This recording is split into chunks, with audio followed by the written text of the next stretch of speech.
నమస్తే. నర్సంపేట మాజీ ఎమ్మెల్యే పెద్ది సుదర్శన్ రెడ్డి మరణం పైన రాజకీయాలు నడుస్తున్నాయి.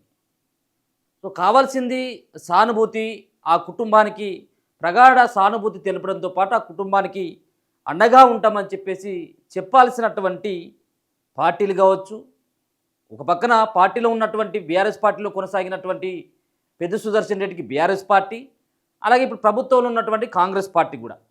సో మరణం పైన వివాదం చేయకుండా ఆ మరణం పైన 4 ఓట్లు సంపాదించుకున్నటువంటి పనిలో నిమగ్నం అయిపోయినట్టుగా కనపడుతుంది. సో పెద్ది సుదర్శన్ రెడ్డి ఏ విధంగా చనిపోయిండు, పెద్ది సుదర్శన్ రెడ్డికి ఏమైనా ఆరోగ్య సమస్యలు ఉన్నాయా, పెద్ది సుదర్శన్ రెడ్డికి గతంలో ఇలాంటి లేనటువంటి ఏదైతే ఇలాంటి స్టంట్స్ కానీ, మరో పక్కన ఆయన గతంలో గుండెపోటు వచ్చినటువంటి సందర్భాలు కానీ ఎక్కడ కూడా లేవు. అంటే ముఖ్యంగా ఆయన హెల్తీగానే ఉన్నట్టుగా మనకు స్పష్టంగా దీన్ని బట్టి చూస్తే అర్థమవుతుంది. మరి అంత సడన్గా హార్ట్ అటాక్ రావడానికి కారణం ఏంటిది? ఒక పక్కనేమో కేటీఆర్ చెప్తాడు కదా, నిన్న ఆయన మాట్లాడుకుంటూ పెద్ది ఆ మరణం సంబంధించినటువంటి దానిపైన అనేక రకాలైనటువంటి ఒత్తిళ్ళు ఉన్నాయి ఆయన మీద. సో ఒక పక్కన అక్కడ కొంతమంది వ్యాపారాలను బెదిరించి, సో వాళ్ళ ఎవరైతే ఈ ఒత్తిడి తీసుకొచ్చేటువంటి వాళ్ళంతా కూడా పెద్ది సుదర్శన్ రెడ్డి వల్లనే ఒత్తిడి అవుతుంది అని చెప్పేసి మీరు చెప్పమని చెప్పేసి బలవంతంగా ఆయన ఇరికిచ్చేటువంటి ప్రయత్నం చేసిండు. ఆయన గతంలో సివిల్ సప్లై కార్పొరేషన్ చైర్మన్గా ఉండి Peddi Sudarshan Reddy. So civil supply corporation చైర్మన్గా ఉన్నటువంటి వ్యక్తి ఇటీవల జరుగుతున్నటువంటి సివిల్ సప్లై కార్పొరేషన్లో ఉన్నటువంటి కొన్ని లొసుకులని ఆధారాలతోటి బయట పెట్టేందుకు సంసిద్ధమవుతున్నటువంటి పెద్ది సుదర్శన్ రెడ్డిని ఒక పక్కన ప్రభుత్వం దగ్గర నుంచి కూడా ఒత్తిడి తీసుకురావడం జరిగింది. అంతేకాకుండా గన్మెన్లను కూడా తీసేయడం జరిగింది. దీనికి ఒత్తిడికి లోనయ్యి ఆయన చనిపోయి ఉంటాడు అని చెప్పేసి నేను కూడా నమ్ముతున్నానని కేటీఆర్ చెప్తే, ఇక్కడ పొంగులేటి శ్రీనివాసరెడ్డి గారు ఏమని చెప్తున్నాడంటే, బతికున్నప్పుడు ఎక్కడ కూడా పెద్ది సుదర్శన్ రెడ్డికి గుర్తించలేదు.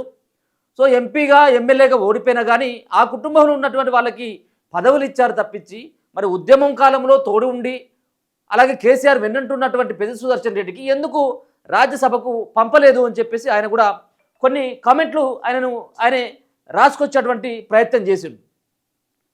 ఈ వివాదం పైన ఇప్పటికే తన భార్య అయినటువంటి స్వప్న యొక్క కన్నీళ్ళు ఇంకా ఆరిపోలేదు.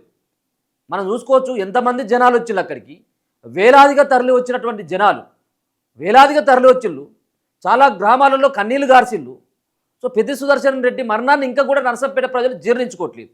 కానీ వీళ్ళ రాజకీయ పబ్బాల కోసం, వీళ్ళ 4 ఓట్లు సంపాదించుకోవడం కోసం అనవసరమైనటువంటి రాద్ధాంతం చేస్తూ ఉన్నారు. ఓలేమో ఆయన పైన ఇంకేదో క్షుద్ర పూజలు చేసిన ఒకడు. సో ఇటువంటి రకరకాలైనటువంటి ప్రచారాలు జరుగుతున్నాయి. చచ్చిపోయి దాదాపుగా 5-6 రోజులు అవుతుంది.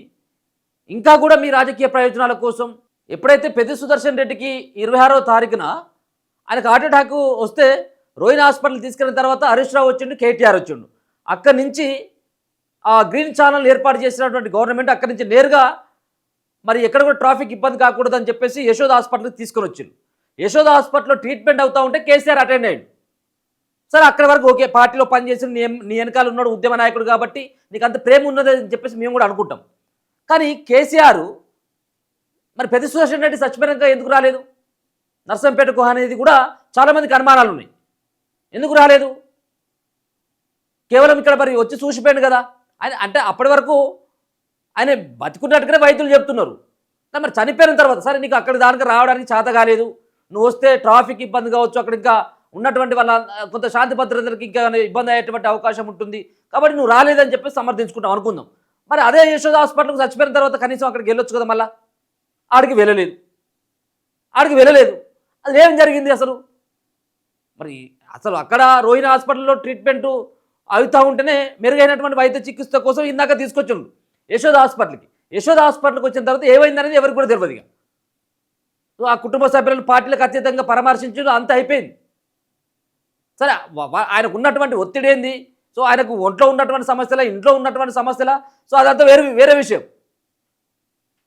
కానీ వీళ్ళేమో ఈ రకమైనటువంటి కామెంట్లు చేసుకుంటూ ఇక కేటీఆర్ అయితే మాత్రం ఇక మొత్తం కేటీఆర్ కానీ అలాగే ఆర్ఎస్ ప్రవీణ్ కానీ దీనిలో ఏదో జరిగినట్టుగా ఇంకేదో అయినట్టుగా మాట్లాడుతూ ఉన్నటువంటి పరిస్థితి కనబడుతుంది. ఒకసారి పొంగులేటి శ్రీనివాసరెడ్డి మాట్లాడినటువంటి ఆయన ట్విట్టర్లో రాసుకొచ్చింది ఏమని అంటే, పెద్ది సుదర్శన్ రెడ్డి బతికున్నప్పుడు నిర్లక్ష్యం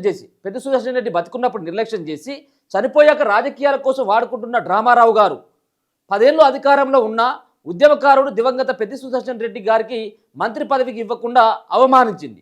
సంతోష్ రావు అలాగే దామోదర్ రావు లాంటి వారికి రాజ్యసభ పదవులు ఇచ్చిన బీఆర్ఎస్ పెద్ది సుదర్శన్ రెడ్డి గారు ఎమ్మెల్యేగా ఓడిపోయిన తర్వాత ఆయనకు రాజ్యసభ కానీ ఎమ్మెల్సీ పదవి కానీ ఎందుకు ఇవ్వలేదు? ఇది ఇది ఇది మనం పాయింట్అవుట్ చేయాల్సినటువంటి అవసరం ఉన్నది. ఇప్పుడు పెద్ది సుదర్శన్ రెడ్డి గారి యొక్క పాత్ర చాలా అమోఘమైనటువంటి పాత్ర. ఉద్యమం మనం ఆ రోజు చనిపోయిన తర్వాత అక్కడ జనాలను చూస్తే మనకు అర్థమవుతుంది, ఇంత జనాల్లో చరిష్మా ఉన్నటువంటి నాయకుడా అని చెప్పేసి మనం మనం అసలు ఆశ్చర్యపోతాం అక్కడ. అట్లాంటి వ్యక్తిని ఇప్పుడు ఈ సంతోషరావు అనేటోడు ఏది మందుగోళీలు ఇచ్చి ఆ గిలాసులల్లా వాటర్ కలిపి ఈ టానిక్లు ఇచ్చినటువంటి వ్యక్తికి రాజ్యసభ ఇచ్చేసిండు. ఇక బిడ్డ ఓడిపోతే మళ్ళీ ఎంపీగా అవకాశం ఇచ్చిండు. ఇట్లా ఆయన కుటుంబంలో పదవులు ఇచ్చుకున్నాడు తప్పించి, మరి ఈ ఉద్యమకారుడు ఆ మొన్న జరిగినటువంటి ఎన్నికల్లో ఓడిపోయిండు. మరి ఓడిపోయినటువంటి వ్యక్తిని తీసుకొచ్చి ఎందుకు రాజ్యసభకు పంపలేదు? సో ఆ ఒత్తిడి కూడా ఉండొచ్చు కదా. అంటే కుటుంబ సభ్యులకేమో ఒక రకంగా ఉన్నాడు, మరో పక్కన వీళ్ళకేమో ఆ ఉద్యమకారులకేమో అన్యాయం చేసిండు అనేది పొంగులేటి మాట్లాడుతున్నటువంటి మాటలు. పెద్ది సుదర్శన్ రెడ్డి గారిని వరంగల్ నుంచి హైదరాబాద్కు తరలించేందుకు గ్రీన్ ఛానల్ ఏర్పాటు చేయడమే కాకుండా అంత్యక్రియలను అధికారికంగా పోలీసు లాంఛనాలతో నిర్వహించి గౌరవించింది కాంగ్రెస్ ప్రభుత్వం. ఉద్యమకారులను ఓట్ల కోసం రాజకీయ ప్రయోజనాల కోసం వాడుకోవడం, అధికారం కీలక పదవులన్నింటినీ కల్వకుంట్ల కుటుంబమే అనుభవించడం కల్వకుంట్ల కుటుంబానికి వెన్నుతో పెట్టిన విద్య. మరణాలను సైతం రాజకీయ లబ్ధి కోసం ఉపయోగిస్తూ నీచారికి దిగజారిన బీఆర్ఎస్ పార్టీకి వచ్చే ఎన్నికల్లో తెలంగాణ ప్రజలు మరోసారి గుణపాఠం చెప్పడం ఖాయమంటూ ఆయనకు సంబంధించిన ట్విట్టర్లో ఆయన రాసుకొచ్చేటువంటి ప్రయత్నం చేసిండు. సో ఈ వ్యవహారం అంతా కూడా ఎటు మలుపు తిరుగుతూ ఉన్నది. ఆయన జరిగినటువంటి సరే ఆయనకు హెల్త్ ఇష్యూస్ ఉన్నాయో ఇంకా వేరే రకమైనటువంటి ఇబ్బందులు ఉన్నాయో ఏందో తెలియదు. సో ఒక పక్కన చనిపోయిండు, ఆ బాధలో ఉన్నటువంటి కుటుంబాన్ని ఈ రకమైనటువంటి ఇంకా అనుమానాలకు తావిచ్చేలాగా వీళ్ళు మాట్లాడుతున్నటువంటి మాటలు అయితే సిగ్గుచేటని చెప్పుకోవచ్చు. సరే ప్రభుత్వం అధికార లాంఛనాలతోటి మేము జరపలేదా, గ్రీన్ ఛానల్ ఏర్పాటు చేసి మేము తొందరగా హాస్పిటల్ తీసుకొచ్చేందుకు మేము సహకరించలేదా అని చెప్పేసి వాళ్ళు చెప్తా ఉంటే, ఇక వీళ్ళేమో మా ఎమ్మెల్యే పైన మా మాజీ ఎమ్మెల్యే మా పార్టీ నాయకుడి పైన కాంగ్రెస్ పార్టీ ఒత్తిడితోటే ఈ విధమైనటువంటి పరిణామాలు చోటు చేసుకుని వీళ్ళు చెప్తారు. అరే కాస్తనగా ఉండాలి కదా, రాజకీయాలు చేసుకోవడం వేరే రకమైనటువంటి రాజకీయాలు కూడా చేసుకోవచ్చు, కానీ ఈ శవాల మీద చిల్లర పైసలు ఏరుకొని పేలాలు ఏరుకున్నటువంటి తీరుగా ఈ రాజకీయాలు ఏందో అర్థం కావట్లేదు. అసలు వీళ్ళు ప్రతిరోజు ఇదే కదా, 5-6 రోజులు అవుతుంది చనిపోయిన కాడి నుంచి కూడా ఇవే మాటలు, వాళ్ళ మీద వీళ్ళ మీద వాళ్ళు ఈ మరణానికి పైన. ఇక మళ్ళీ ఒక పక్కనేమో ఏదో ల్యాండ్కు సంబంధించినటువంటి విషయంలో ఫైమ్ కురీష్ వచ్చిండు, దాని తర్వాత ఒత్తిడికి గురైపోయాడు. ఇట్లా నడుస్తూ ఉన్నాయి ఇవన్నీ కూడా నడుస్తూ ఉన్నాయి. ఇప్పుడు దీంతో వచ్చేది అటువంటి ఏముంది? ఇప్పుడు ఈ మరణం పైన మీరు ఒక 4 ఓట్ల కోసం తప్పించి ఇంకేమైనా ఉన్నదా? సో దయచేసి ఇటువంటి ఈ రాజకీయాలు ఈ నీచ రాజకీయాల కోసం చావులను కూడా ఈ రకంగా వాడుకుంటామంటే ఇది సరైనటువంటి విధానం కాదు. ఇది ఇంకా ఇలా కూడా మాట్లాడినట్టుంది నాకు తెలిసి. నిన్న సాయంత్రం ఆయన మాట్లాడిండు కేటీఆర్, దాని తర్వాత ఈయన ట్వీట్ చేసిండు, మళ్ళీ ఇలా ఇద్దరు మాట్లాడినట్టుంది. సో మనం ఒకసారి చూసుకుంటే నర్సంపేటలో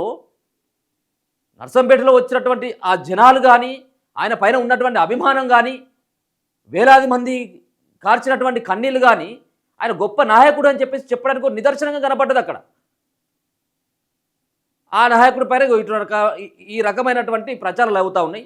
సరే దానికి ఆయనకు ఉన్నటువంటి అప్పులా లేకపోయినట్టు ఓడిపోయిందని చెప్పేసి ఏమైనా ప్రెషరా లేకపోయినట్టు ఇంకే రకమైనటువంటి ప్రెషర్లు ఏమైనా ఆయన మీద ఉన్నాయా? అది మనం చెప్పలేము, ఎందుకంటే ఆ కుటుంబ సభ్యులు చెప్తే మనకు బయటికి తెలియాలి, లేకపోయేది ఉంటే ఇంకేం తెలుస్తుంది చెప్పండి. ఒకవేళ కనుక ఏమైనా వీళ్ళ ఒత్తిడులు ఉన్నాయని చెప్పేసి ఇంకెవరికైనా చెప్పుకుంటాడా? కుటుంబ సభ్యులతోనే చెప్పుకుంటారు. కుటుంబ సభ్యులు కూడా వాళ్ళు వచ్చి బయటకు వచ్చి మాట్లాడలేదు, ఈ ఒత్తిడులు ఉన్నాయి కాబట్టి నాకు ప్రతిసారి చెప్పింది అనేది. మరి ఇంకేం ఒత్తిడులు? వాళ్ళ ఇంట్లో తెలియనటువంటి విషయాలు వీళ్ళకెట్లా తెలుసు? ఇదంతా వరకు అర్థమవుతుంది కేవలం రాజకీయ లబ్ధిల కోసం 4 ఓట్ల కోసం ఆడుతున్నటువంటి డ్రామాగానే మనకు స్పష్టంగా అర్థమవుతుంది. చూస్తూనే ఉండండి మన తొలి వెలుగు.